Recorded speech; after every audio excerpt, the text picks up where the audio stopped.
എല്ലാവർക്കും നമസ്കാരം. ഇന്നത്തെ റെസിപ്പി നല്ലൊരു സ്വീറ്റാണ്, മലായി ലഡു അല്ലെങ്കിൽ മലായി സ്വീറ്റ്.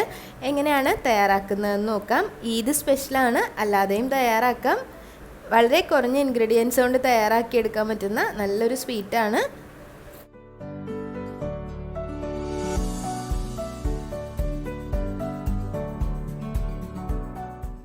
ഈ ഒരു സ്വീറ്റ് തയ്യാറാക്കാൻ നമുക്ക് ആദ്യമായിട്ട് വേണ്ടത് പനീറാണ്. പനീർ അല്ലാന്നുണ്ടെങ്കിൽ ഇതുപോലെ ഒരു ലിറ്റർ പാല് തിളപ്പിച്ചതിന് ശേഷം അതിലേക്കൊരു 2 ടേബിൾ സ്പൂൺ നാരങ്ങനീര് അല്ലെങ്കിൽ വിനാഗിരി ചേർത്ത് പിരിച്ചെടുക്കണം. പാല് നന്നായി തിളയ്ക്കുന്ന സമയത്ത് വിനാഗിരി ചേർത്ത് കൊടുക്കുക, അല്ലെങ്കിൽ നാരങ്ങനീര് ചേർക്കാം. പിരിഞ്ഞ് വന്നിട്ടുള്ള പാലിൻ്റെ ആ ഒരു ഫാറ്റ് ഒരരിപ്പയിൽ വെച്ചിട്ട് അരിച്ചെടുക്കാം. പനീർ ഡയറക്റ്റാണ് എടുക്കുന്നതെങ്കിൽ പുറത്തൊന്ന് വെച്ചതിന് ശേഷം നല്ലതുപോലെ കൈകൊണ്ടൊന്ന് ഉടച്ചെടുത്താൽ മതി.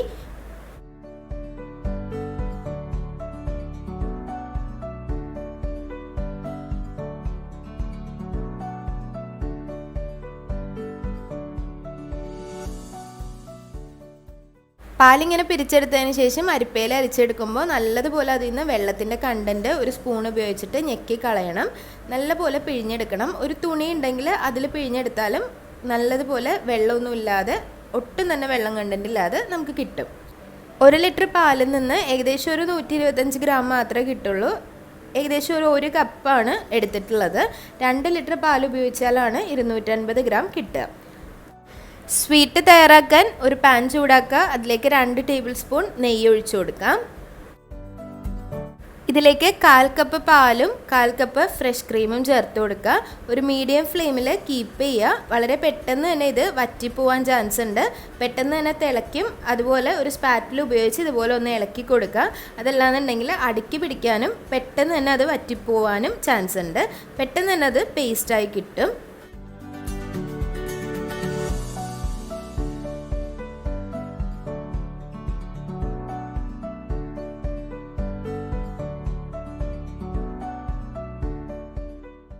പാലും ക്രീമും വറ്റി വരുമ്പോൾ അതിലേക്ക് തയ്യാറാക്കി വെച്ചിട്ടുള്ള പനീർ പൊടിച്ചത് ചേർത്ത് കൊടുക്കാം.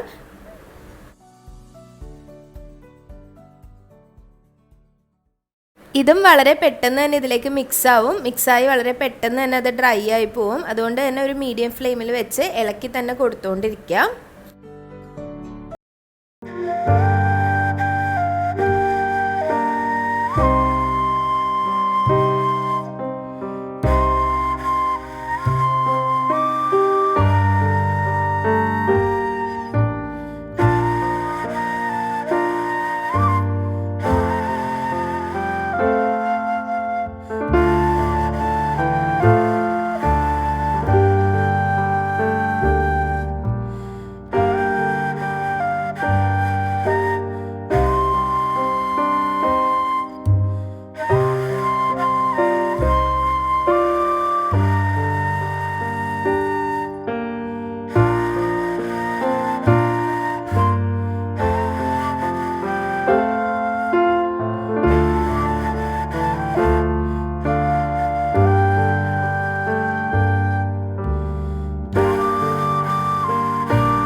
ബോളാക്കി ലഡു പോലെയും തയ്യാറാക്കാം. അതിന് മുകളിൽ ഗാർണിഷിന് വേണ്ടിയിട്ട് ഒരു ബദാമോ അല്ലെങ്കിൽ ഒരു പിസ്താഷ്യോ ഒക്കെ വെച്ച് കൊടുക്കാം. അതും ചെയ്യാം. ഓരോരുത്തരുടെ ഇഷ്ടത്തിന് അത് ചെയ്തെടുക്കാം. വളരെ ടേസ്റ്റി ആയിട്ടുള്ള എളുപ്പത്തിൽ തയ്യാറാക്കിയെടുക്കാൻ പറ്റുന്നൊരു സ്വീറ്റാണ്. നല്ല റിച്ചാണ്. അപ്പോൾ എല്ലാവരും തയ്യാറാക്കി നോക്കുക. ഈദ് സ്പെഷ്യലായിട്ടൊക്കെ തയ്യാറാക്കിയെടുക്കാം. അപ്പോൾ ഈ ഒരു സിമ്പിൾ സ്വീറ്റ് റെസിപ്പി എല്ലാവർക്കും ഇഷ്ടമായെന്ന് വിചാരിക്കുന്നു. വീഡിയോസൊക്കെ ഇഷ്ടമാവുന്നുണ്ടെങ്കിൽ ലൈക്ക് ചെയ്യുക, ഷെയർ ചെയ്യുക, സബ്സ്ക്രൈബ് ചെയ്യുക. അതുപോലെ നിങ്ങളുടെ ഫ്രണ്ട്സിനും ഫാമിലിക്കും ഒക്കെ ഈ ഒരു വീഡിയോ നിങ്ങൾക്ക് ഇഷ്ടമായിട്ടുണ്ടെങ്കിൽ ഷെയർ ചെയ്ത് കൊടുക്കുക.